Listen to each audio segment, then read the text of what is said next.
भगवान कृष्ण और बलभद्र जी के जो वंशज हैं वो कुछ क्षेत्रों में रहते हैं, जैसे बुंदेलखंड हो गया, गुजरात हो गया, बिहार हो गया, हरियाणा हो गया, ब्रज क्षेत्र हो गया। गीता में भगवान श्री कृष्ण कहते हैं, परित्राणाय साधूनां विनाशाय च दुष्कृतां धर्म संस्थापनार्थाय शाम्भवामि युगे युगे।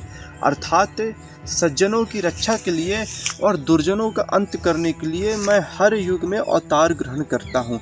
ये वही श्री भगवान है जो भगवान परशुराम बनकर आए, ये वही श्री भगवान है जो भगवान राम बनकर आए, अब भविष्य में यही श्री भगवान है जो भगवान कल्कि बनकर आएंगे।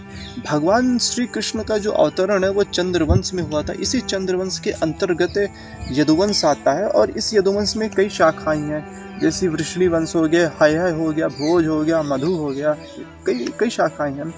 तो भगवान कृष्ण का जो अवतरण है वह वृषणी वंश में हुआ था। इसी कारण भगवान कृष्ण का एक नाम वार्ष्णेय भी है।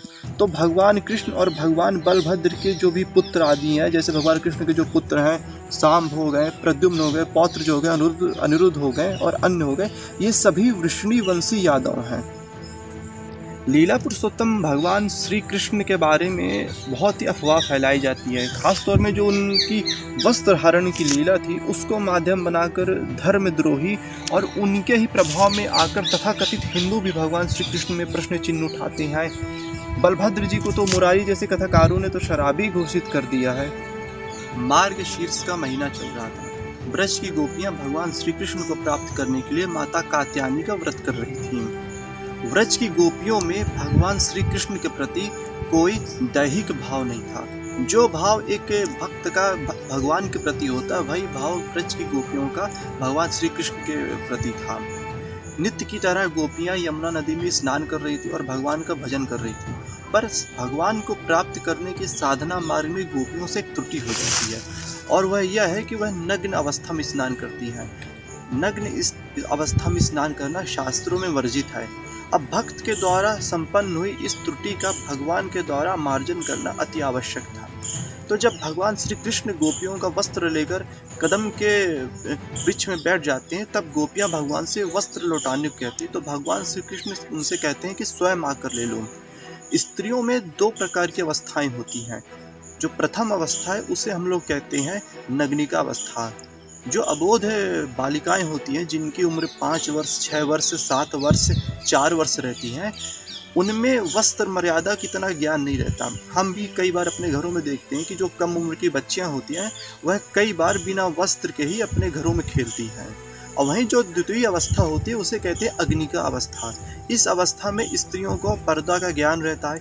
इस अवस्था में स्त्रियों को पुरुष और स्त्री की क्या विशेषता है इसका ज्ञान रहता है। तो भगवान श्री कृष्ण जानना चाहते थे कि कौन सी गोपी अग्निका अवस्था की है और कौन सी गोपी नग्निका अवस्था की है।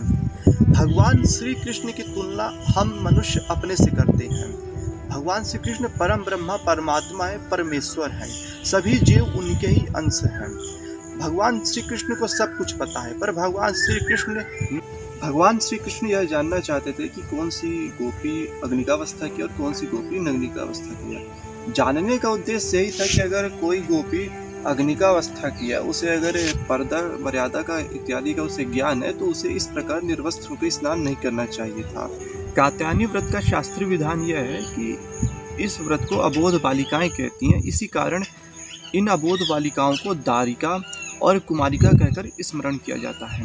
व्रज की गोपियां जब कात्यायनी व्रत धारण की थी, उस दौरान उनकी जो उम्र थी वह 5 से 6 वर्ष की थी।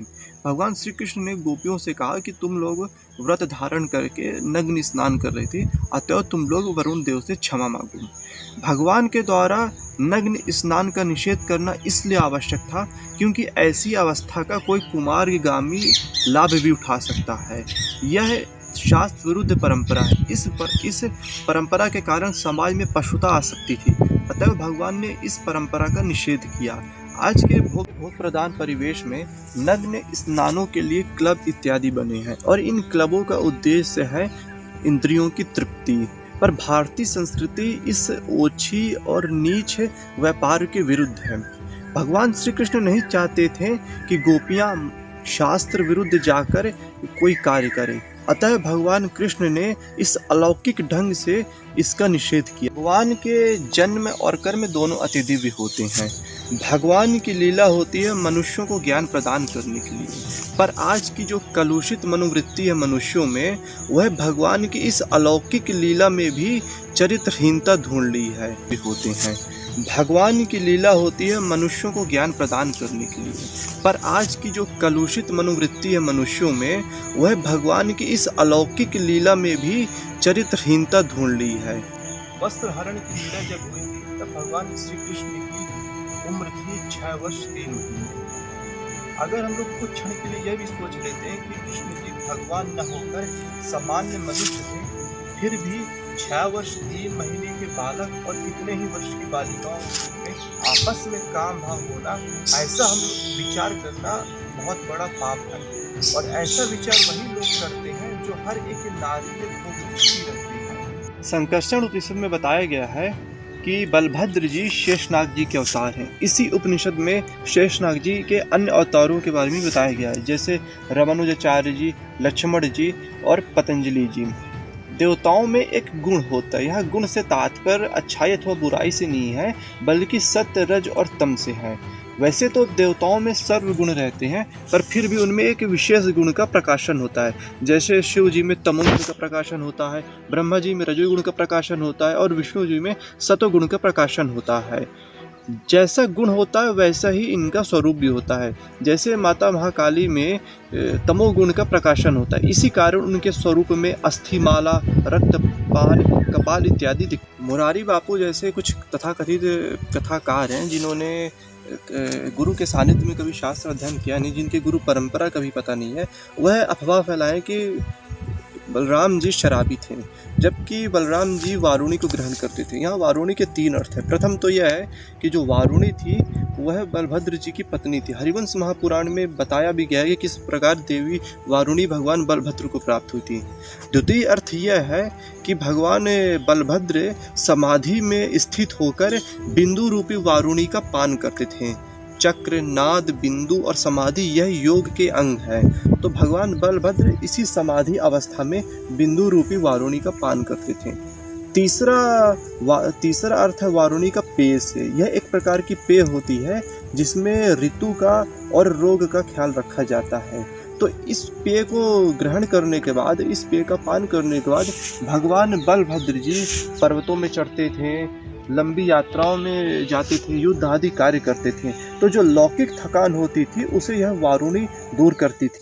पर ये बहुत दुख की बात है कि जो अपना हिंदू समाज है वह अज्ञानता के कारण और मलेच्छों के प्रभाव में आने के कारण कहता है कि जो शास्त्र हैं वह प्रचित हैं, जो पुराण है इनमें संशोधन होने की आवश्यकता है। संशोधन उस विषय अथवा वस्तु को किया जाता है जिसके द्वारा समाज को अथवा राष्ट्र को कोई हानि पहुंचाए। भला किसी ने पुराण इत्यादि पढ़कर हत्या की है? किसी ने शास्त्र को माध्यम बनाकर कभी कहा है कि हमारे शास्त्र में ये लिखा है तो हम ये गलत कार्य करेंगे? कभी नहीं कहा। जबकि इसी शास्त्र परंपरा की देन आचार्य सुश्रुत, जिन्होंने पूरे विश्व को सर्जरी का ज्ञान दिया। इसी शास्त्र परंपरा की देन है आचार्य चाणक्य, जिन्होंने अखंड भारत की नींव रखी। इसी शास्त्र परंपरा की देन है आचार्य वराहमिहिर, आचार्य आर्यभट्ट इत्यादि। तो इस शास्त्र परंपरा को अगर जानना है, शास्त्र के रहस्य को जानना है, तो हिंदुओं को परंपरागत गुरुओं के सानिध्य में जाना चाहिए। पर हिंदुओं की सबसे बड़ी समस्या तो ये है कि इन्हें गुरु के पास तो जाना नहीं है, सब कुछ बैठे बिठाए चाहिए। अब शास्त्र तो गुरुगम्य होते हैं, अगर बिना गुरु के सानिध्य में रहकर इसका अध्ययन करोगे तो भ्रम में आ जाओगे। और हिंदू की भगवान कृष्ण और बलभद्र जी के जो वंशज हैं वो कुछ क्षेत्रों में रहते हैं, जैसे बुंदेलखंड हो गया, गुजरात हो गया, बिहार हो गया, हरियाणा हो गया, ब्रज क्षेत्र हो गया। इन क्षेत्रों में हमारे निजी पहचान के कुछ लोग रहते हैं जिनके पास भगवान बलभद्र की और भगवान श्री कृष्ण की वंश परंपरा है हो। पर हमें समस्त हिंदुओं की वंश परंपरा का सम्मान करना चाहिए, क्योंकि किसी भी हिंदू के पूर्वज लक्षणहीन नहीं थे, किसी भी हिंदुओं के पूर्वज गुणहीन नहीं थे। सभी हिंदुओं के पूर्वज महान थे। और हमारा जो सनातन धर्म है उसका आधार ही कुल धर्म है, उसका आधार ही कुल परंपरा है। तो समस्त हिंदुओं को अन्य हिंदुओं की कुल परंपरा का सम्मान करना चाहिए। यही हमारी सनातन धर्म की मर्यादा